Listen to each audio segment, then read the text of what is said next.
নবীজি বললেন, শোনো, করাত দিয়ে ওই মানুষটার দেহ দ্বিখণ্ডিত করে ফেলছে, তারপরও আল্লাহর আইন থেকে এক চুল পরিমাণ দূরে সরে যায় না।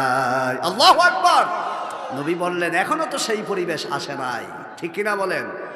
আল্লাহর নবী এভাবে করে কোরআনিক সমাজ প্রতিষ্ঠা করলেন। আজও দেখবেন পৃথিবীর যে কোনো দেশ বলেন, চেচনিয়া, বসনিয়া, তিউসনিয়া, কাশ্মীর বলেন, ইরাক বলেন, সৌদি আরব বলেন, এই পৃথিবীর ভিতরে যতটুকু আংশিক কোরআনের আইন প্রতিষ্ঠা রয়েছে সেখানে শান্তি অনেক বেশি। ছোট্ট একটা উদাহরণ দেই, সৌদি আরব পূর্ণাঙ্গ কোরআনের বিধান নাই, কিছু কিছু আছে। এই কিছু কিছু থাকার কারণে তার মধ্যে একটা হলো নামাজ। আজান হবে সব দৌড়াতে হয় কোন দিকে বলেন? নামাজে। অথচ সৌদি আরব মরুভূমির দেশ, ওই দেশে আমাদের মতো করে লাউ হয় না, আমাদের মতো করে আপনার ফুলকপি হয় না, শাক হয় না, ধান হয় না, চালও হয় না।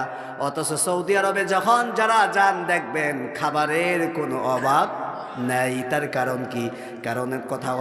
কারণটা হলো আল্লাহ তাআলা কোরআনে বলে দিয়েছেন, ফালইয়াবুদু রাব্বা হাযাল বাইত।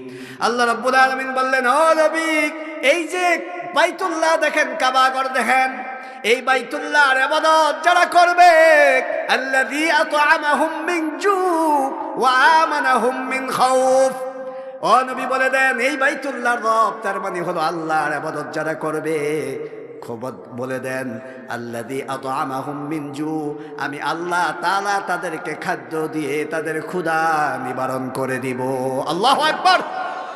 আবার ওয়া আমানাহুম মিন খাউফ, এবং তাদের ভয়ভীতি উঠায় নিব। তার মানে হলো, আপনি হাজার কোটি টাকার মালিক, আপনার ইন্ডাস্ট্রি আছে, মেল ফ্যাক্টরি আছে, বিভিন্ন দিবসকে কেন্দ্র করে দেখবেন এক শ্রেণীর খুব তরুণ তাজা মানুষ এসে কয়, আসসালামু আলাইকুম স্যার। ওয়ালাইকুম আসসালাম।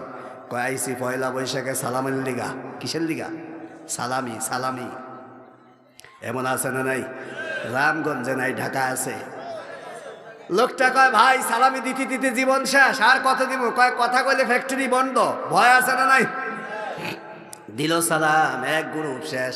এবার আইসে আরেক গ্রুপ। কিরে তোরা আবার কারা? কয়, আমরা হইলাম বড় ভাই। তার আগে আইলো কে? কয়, ছোট ভাই। বড় ভাইরে দেওয়ার পরে এবার আসছে আরেক গ্রুপ। কয়, আপনি কে? কয়, আমি সরকারি লোক। আরেক গ্রুপ কয়, আমি বিরোধী দলীয় লোক। আছে না নাই? আল্লাহ বলেন, আমার আইনটা যদি মেনে নাও, ক্ষুধা নিবারণ করে দিব। ওয়া আমানাহুম মিন খাউফ, আমার জমিনে চলাফেরা করতে গিয়ে তোমাদের কোনো ভয় থাকবে না, সন্ত্রাসীর ভয় থাকবে না, দুষ্কারীর ভয় থাকবে না, এমনকি